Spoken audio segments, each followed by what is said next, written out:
Son surnom, c'est Killer Kim. Tout ce qui ne lui plaît pas, il l'élimine au sens propre. Sa garde rapprochée, sa petite amie ou même les membres de sa famille, personne n'est à l'abri.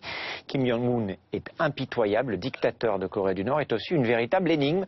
Ces terribles faits d'armes, depuis son arrivée au pouvoir, son enfance, son éducation en Suisse et ses rares opposants qui tentent de s'organiser.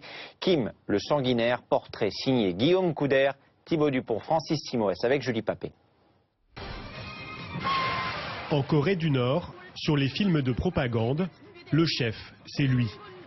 Le dictateur Kim Jong-un, ici en exercice avec son armée, veut donner l'image d'un leader impitoyable.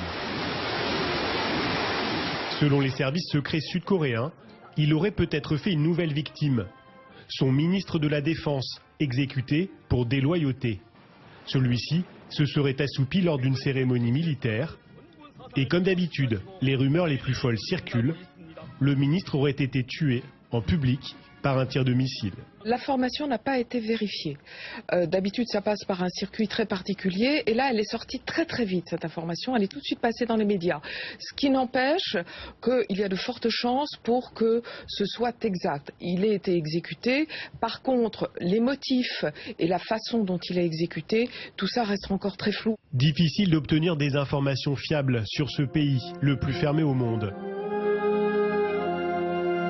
Mais les exécutions et les purges sont fréquentes. Au moins une quinzaine de dignitaires passés par les armes depuis le début de l'année. Kim Jong-un élimine sans pitié ses rivaux. Kim Jong-un utilise des tactiques fondées sur la peur pour contraindre les citoyens nord-coréens, comme les officiers, à le suivre et à lui rester fidèles. Et le dictateur n'hésite pas à s'en prendre à sa propre famille. En décembre 2013, il a fait arrêter publiquement son oncle, le numéro 2 du régime, exécuté pour trahison. Nous avons pris des mesures définitives pour débarrasser le parti des saletés qui menaçaient son unité. Les motifs de ces exécutions ne sont pas toujours politiques. Pour des raisons obscures, Kim Jong-un a même fait fusiller son ancienne petite amie, une danseuse, avec toute sa troupe. Désormais, on le surnomme Killer Kim, le tueur. Le jeune leader, à peine trentenaire, porté au nu par la propagande, est arrivé au pouvoir en décembre 2011. Le camarade Kim Jong-un est un stratège militaire unique au monde. Si nous apprenons par cœur la stratégie de notre cher leader, nous pouvons vaincre n'importe quelle armée. Dans ce régime dynastique, il a ainsi succédé à son père Kim Jong-il et à son grand-père Kim Il-sung, dont il a adopté les mimiques et la coiffure. C'est un grand honneur d'avoir le camarade Kim Jong-un aux côtés de notre peuple. C'est une grande victoire pour notre histoire et celle de l'humanité. Lors de son arrivée au pouvoir, il avait pourtant suscité un espoir d'ouverture. Car Kim Jong-un connaît bien le monde extérieur.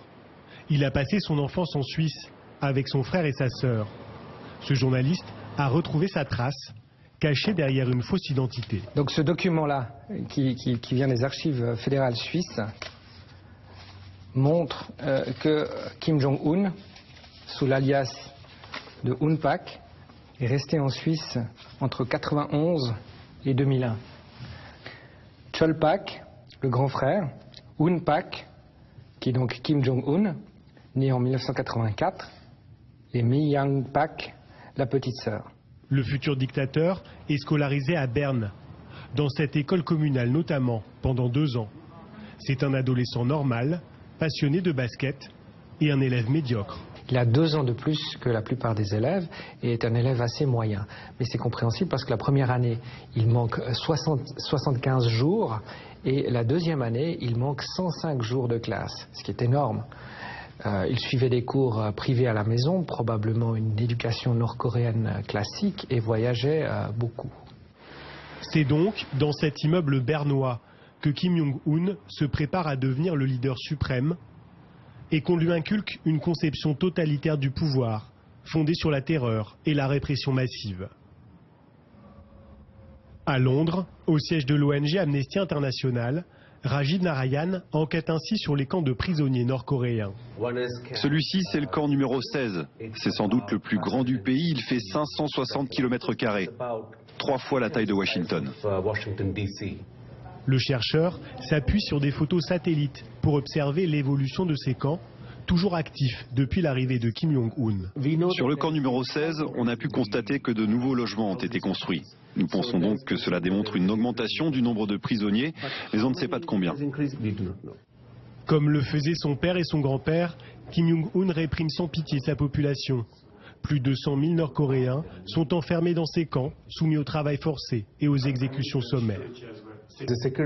Nous avons recueilli le témoignage d'un ancien officier de sécurité. Il raconte que les prisonniers étaient obligés de creuser un trou, puis ils se tenaient devant et on les frappait sur la tête avec un marteau pour les tuer. On est très inquiet car avec une répression qui s'accentue, encore plus de gens pourraient finir dans ces camps ou dans d'autres centres de détention. Cette dictature sanguinaire pousse des milliers de Nord-Coréens à l'exil. En Europe, pour rencontrer ces réfugiés, il faut se rendre dans la banlieue londonienne, à New Meldon. Cette bourgade accueille près de 300 Nord-Coréens. Kim Joo-il est un peu le représentant de cette communauté. Il dirige un journal qui dénonce le régime de Kim Jong-un. Le dirigeant fait souvent la une. Là, on a écrit « Après 2 ans au pouvoir, c'est déjà un échec pour Kim Jong-un ». Ou encore « Kim Jong-un est un dictateur qui mène une vie luxueuse alors que les gens meurent de faim ». Si ce journal parvenait à être distribué en Corée du Nord, les gens se l'arracheraient. Mais s'ils étaient pris avec, ils risqueraient aussi d'être exécutés. Kim Yoo-il est arrivé ici il y a 8 ans. En Corée du Nord, il était capitaine dans l'armée. Écœuré par la corruption et la répression, il a choisi de faire défection au péril de sa vie. Ses parents, eux, sont restés au pays. Depuis, il n'a pu leur parler qu'une seule fois. Quand j'ai appelé, les militaires étaient à ma recherche. Ils sont passés chez moi et chez mes parents. Mon père était très mal. Il m'a dit « Je t'en supplie, ne trahis pas ton pays. N'oublie pas ce que nos dirigeants ont fait pour nous. » Quand mon père m'a dit ça, j'étais choqué. J'ai réalisé que la situation en Corée du Nord était vraiment catastrophique. Le lavage de cerveau détruit les relations jusque dans les familles. À New Meldon, Kim Joo-il est l'un des seuls à témoigner à visage découvert. Encore terrifiés par le régime, la plupart des réfugiés évitent les caméras. Finalement, l'un d'entre eux accepte de nous parler. Il nous demande de l'appeler Monsieur Park. Beaucoup de réfugiés ont encore de la famille en Corée du Nord. Ils ont peur pour eux. Là-bas, on peut s'en prendre à votre famille si vous témoignez. Vous pensez quoi du nouveau leader, Kim Jong-un? Tel père, tel fils. Le père était un serpent, le fils l'est aussi. C'est la même chose depuis 3 générations. Répressif et isolé, le régime nord-coréen n'en semble pas moins solide. Kim Jong-un peut continuer d'apparaître dans ses reportages de propagande. Ici, dans un orphelinat modèle, des enfants souriant et chantant à la gloire du leader.